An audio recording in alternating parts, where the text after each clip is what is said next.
The sharp sound of a suitcase crashing against the polished floor echoed through the crowded airport terminal. A young staff member shoved the elderly black man's luggage aside, barking loudly, "You do not belong here, sir. Move along." Heads turned as the staff's voice carried, slicing through the hum of travelers. The man, dignified and calm, tried to explain. He produced his identification, speaking respectfully, but the staff dismissed him with a wave, not bothering to look closely. "Fake ID. Trying to sneak in," one sneered, eyebrows raised mockingly. Another added, "VIP lounge isn't for people like you." Their arrogance dripped in every word. Passengers glanced over uncomfortably, some pausing, others hurrying away, unwilling to intervene. Seated nearby in the VIP waiting area, Jason Statham quietly observed, expression unreadable, coffee cup resting on his knee. Security arrived swiftly, grabbing the man's arm, forcibly escorting him out as the staff laughed. Jason stood, eyes locked, stepping forward. The staff exchanged smirks, until Jason's voice cut through the room. Everything shifted. Before we proceed, like and subscribe to catch Jason Statham's epic face-off with racist airport staff, and comment where you're watching from today. Riverton International Airport bustled with the usual stream of activity. Travelers hurried past gleaming glass storefronts, flight announcements echoed overhead, and polished floors reflected the steady rhythm of footsteps. In the far wing of the terminal, a sleek VIP check-in lounge stood apart, roped off, quiet, an exclusive space reserved for first-class passengers and celebrities. The staff at this counter were sharp in appearance, their smiles polite but measured, their eyes scanning every guest, subtly assessing who fit the profile of VIP and who did not.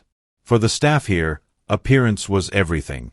They operated with an unspoken hierarchy, a constant calculation of status. Polished shoes, designer luggage, tailored suits, those details mattered more than any name on a reservation.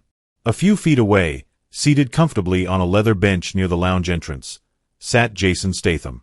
Dressed casually but crisp, sunglasses resting on the table beside him. He nursed a cup of coffee as he waited for boarding to be called. The crew for his upcoming flight moved around discreetly, giving him space. To the casual observer, he appeared relaxed, perhaps scrolling his phone, glancing at the departure board occasionally. But behind the composed exterior, Jason's gaze flicked up regularly, sharp, observant, catching every movement, every raised voice. Years in the public eye had trained him to stay aware without drawing attention to himself. Standing near the VIP counter was an elderly black man, professionally dressed in a tailored blazer, slacks, and neatly polished shoes. A rolling suitcase stood beside him. He waited patiently, passport and credentials in hand, quietly watching as passengers were checked in ahead of him. His posture was straight, his demeanor composed. There was no sign of arrogance, no attempt to demand special treatment. He had stood in plenty of airports before, always respectful, always prepared. But his calm professionalism went unnoticed by the young staff behind the counter.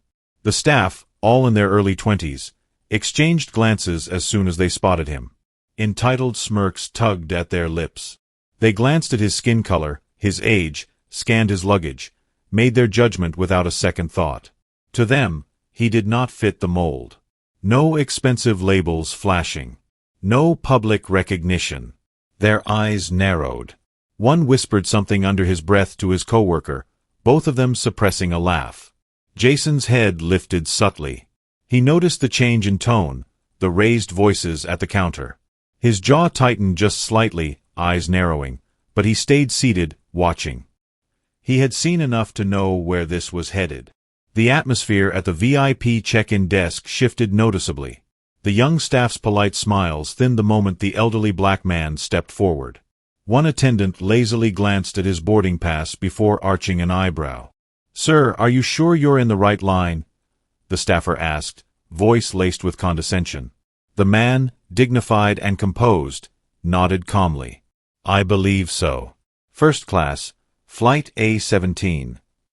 The staff exchanged amused glances. Another chimed in, louder this time, making sure nearby passengers overheard. "VIP check-in is only for first-class passengers and VIP members," he said pointedly, his eyes scanning the man's tailored, understated attire as if it did not measure up. Unfazed, The elderly man reached into his blazer, producing his credentials with practiced ease. "My reservation and ID," he replied evenly. The staffer took the documents but barely glanced at them, instead holding them up, smirking. "Anyone can print these days," he quipped to his co-worker. "Seen fakes before." Passengers within earshot shifted uncomfortably. A few frowned, but no one stepped forward. The elderly man's composure did not falter. "You are free to verify it," he offered, voice controlled. But the staff clearly had no intention of checking. "Name doesn't mean much if you do not belong here," the second staffer added smugly, pushing the passport carelessly back across the counter. The man retrieved his documents without comment, but the tension in the air thickened. Around them, the line slowed as other passengers glanced over. Some whispered, others avoided eye contact altogether. No one spoke up. A couple near the window exchanged uneasy glances, while a mother pulled her child aside, steering clear of the commotion. The staff's taunts continued, growing bolder. "Look, sir, VIP guests don't need to cause scenes. Maybe you'd be more comfortable at regular check-in." Another leaned forward, voice dripping with false politeness. "Or is someone paying for you? Because this doesn't look like your crowd." The elderly man stood firm, voice quiet but steady. "My name is on the flight manifest. I have flown with this airline multiple times."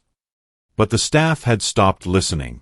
With a flourish, one of them reached over, grabbing the man's suitcase handle, and shoved it roughly aside. The suitcase tipped, nearly falling over. "This area's not for loitering. Don't block the line." The man's jaw tightened, but he said nothing, bending briefly to right his luggage. Another staffer reached for his radio. "Security. We have someone trying to access VIP without authorization. Possible trespass." Jason Statham, seated nearby, had not missed a single exchange. His calm gaze remained locked, the shift in his posture almost imperceptible, a slight roll of his shoulders, a tightening of his jaw. His coffee sat forgotten on the table beside him. He watched as two uniformed security guards arrived within moments, their expressions indifferent. The staff stepped back, arms crossed smugly, satisfied. "Sir, we need you to come with us," one guard said bluntly, grabbing the elderly man's arm. The man held his ground one last time. "My identification is valid. You're welcome to check." But they did not check. One guard tugged him firmly away, steering him toward the exit. Passengers watched in silence. A few recorded discreetly on their phones. No one intervened.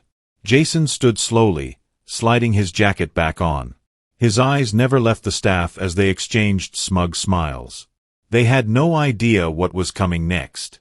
Jason slid his jacket on with unhurried precision. His movements carried the same weight as a man clocking in for a job he had done 1,000 times before. Calm, steady, his steps measured as he left the waiting area and walked directly toward the counter. Behind the counter, the staff remained oblivious. One leaned casually on the desk, still chuckling under his breath. "VIP lounge attracts all kinds these days," he muttered to his coworker, loud enough for a few passengers to hear. The second staffer smirked. "Probably thought someone famous would vouch for him," he joked, glancing over his shoulder toward the security guards escorting the elderly man away. The line of passengers shifted subtly. A few people had paused, phones still in hand after recording the earlier scene. Whispers moved through the crowd like a ripple. "Is that? That looks like Jason Statham." "No way, right?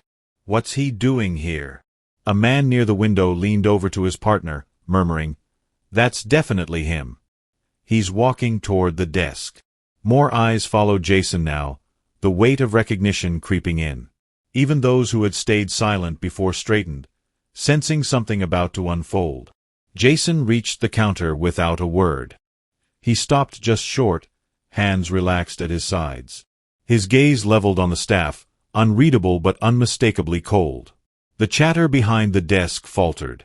One staffer opened his mouth, ready to greet him with the same rehearsed politeness, but something in Jason's expression stopped him short. The atmosphere shifted palpably. The easy arrogance drained from their faces. They realized, too late, that their smirks had faded. And Jason had not said a single word yet.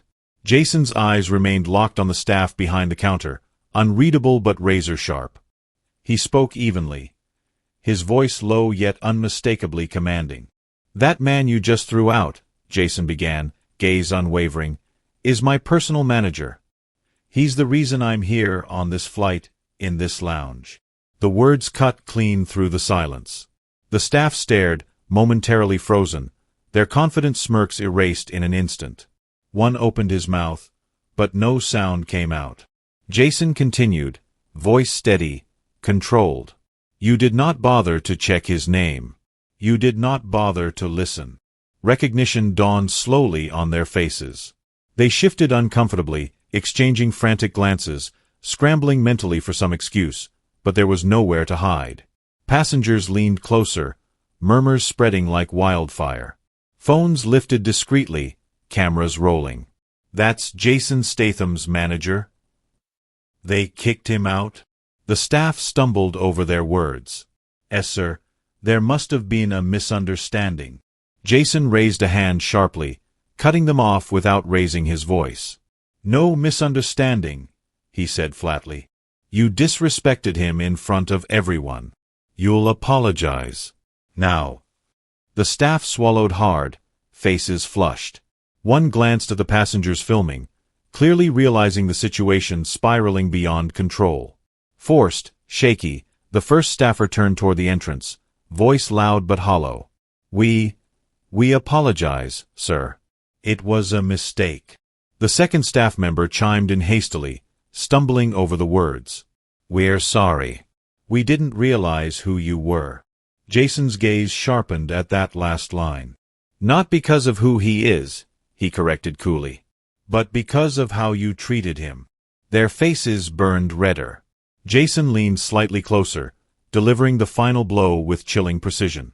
"I'll be speaking to airport management," he said, voice cold. "You will answer for this." He did not need to say more. The damage was done. Jason's final words left the staff stunned, faces pale, eyes darting helplessly. Without hesitation, Jason pulled out his phone, his calm never breaking. "Get me your supervisor," he stated flatly, voice cutting through the murmuring crowd. The staff scrambled, stammering something incoherent, but it was too late. Within minutes, a sharply dressed airport supervisor arrived, scanning the tense scene, the silent passengers, the filming phones, the rigid expressions. Jason wasted no time. "This is my personal manager," he said, handing over the elderly man's credentials. "Your staff kicked him out, refused to check his documents, humiliated him publicly. I want this handled." The supervisor's expression shifted immediately. His jaw tightened as he turned toward the two attendants. "You two. Step aside. You're suspended, effective immediately," he ordered, voice sharp, eyes flicking briefly toward the passengers still filming. The staff fumbled for excuses. "Sir, we didn't." But the supervisor cut them off coldly. "No discussion. Report to HR now." The attendants wilted, their bravado completely gone. Shoulders hunched, they shuffled away under the weight of countless eyes and recording phones. Moments later, the elderly manager reappeared, calmly escorted back by another senior staff member. His composure remained intact, though his eyes briefly met Jason's with a silent nod of appreciation. Jason walked beside him without speaking, their steps measured, steady. The staff at the counter stood rigid, silent, not daring to look up. Around them, passengers continued recording, some whispering quietly, others exchanging glances. No applause followed, just the heavy presence of accountability, captured for everyone to see. The public humiliation was total and irreversible. The airport returned to its usual rhythm, but something lingered in the air. Everyone who had witnessed the scene knew they had seen more than just a confrontation, they had seen the price of arrogance. The staff's mistake had not been their lack of training, but their blind assumptions. They judged a man's worth by appearance alone, never bothering to ask, to check, to listen. Their confidence had turned to humiliation in minutes, exposed in front of everyone. Respect is not given based on looks, status, or assumptions. It is earned through how we treat others when we believe no one is watching.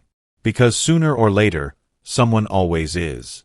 And when true accountability arrives, it does not announce itself loudly. It walks in quietly, and leaves no room for excuses. Arrogance crumbles when real respect walks in.